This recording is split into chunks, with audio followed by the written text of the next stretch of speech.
রীতি সিঁদুর রক্ষা করা তো মেয়েদের ধর্ম, তাই আমাকে এখানে ছুটে এসে বাঁচাতে হলো। না, এবার তুমি তোমার বয়ফ্রেন্ডের দেখাশোনা করো, আমি চললাম। দাঁড়াও, তোমার সাহস তো কম না, আমাকে ওর বয়ফ্রেন্ড বলে চলে যাচ্ছ।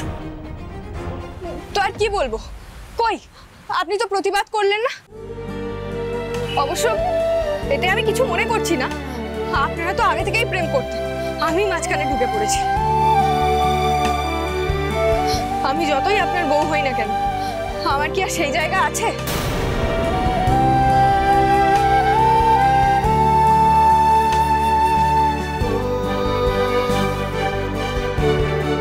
নিন, আপনারা প্রেম করুন, আমি কিছু মনে করব না।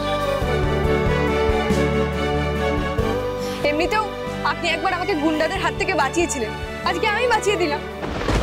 আপনার আর আমার মধ্যে কোনো দেওয়া নেওয়ার সম্পর্ক না থাকাই ভালো। তো সবটা সদ্য হয়ে গেল তাহলে। তোমার হাতে তো কেটে গেছে। ও, ওতে আমার কিছু হয় না। আপনারা ঠিক আছেন তো? তাহলেই হবে। হেল্প হেল্প বলে চিৎকার করে মোনা ম্যাডামের গলা ব্যথা হয়ে গেছে। যান, এক কাপ কফি খেয়ে আসুন আপনারা, আমি চললাম। আমি আবার ক্লান্ত পথচারী, এই কাঁটার মুকুট লাগে ভারী, গেছে জীবন দুদিকে দুজনারই, মেনে নিলেও কি মেনে নিতে পারি, ছুঁতে গিয়েও যেন হাতের নাগালে না পাই,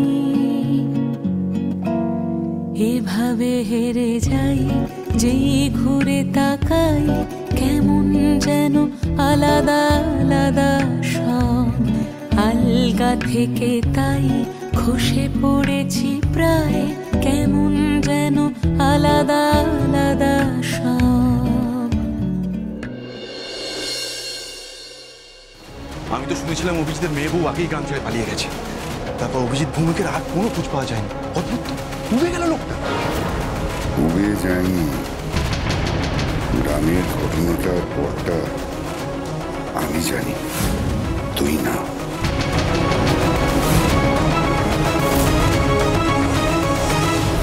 শোন, কাছাকাছি এলে মুখটা চেপে ধরে গাড়িতে তুলে ইঞ্জেকশনটা দিয়ে দিবি। হ্যাঁ, আরেকটা কথা, কোনো রকম শারীরিক ক্ষতি যেন না হয়, যেখানে বলেছি সেখানে রাখবি, পাহারা দিবি, বুঝেছিস? হ্যাঁ স্যার। তাড়াতাড়ি যা।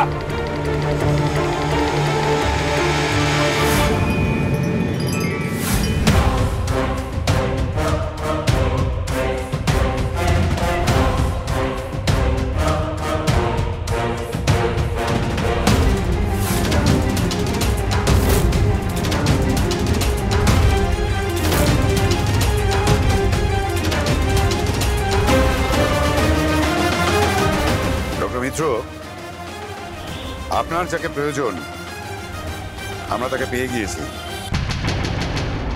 দাদা, আরে আমি তোর কথাই শুনছিলাম আর ভাবছিলাম, সত্যিই তো অভিজিৎ ভৌমিক এখন কোথায় আছে আমি বুঝি। কম্পাস সোম থেকে রবি প্রতিদিন সন্ধ্যে ৬টায় স্টার জলসায় ও জিও হটস্টারে।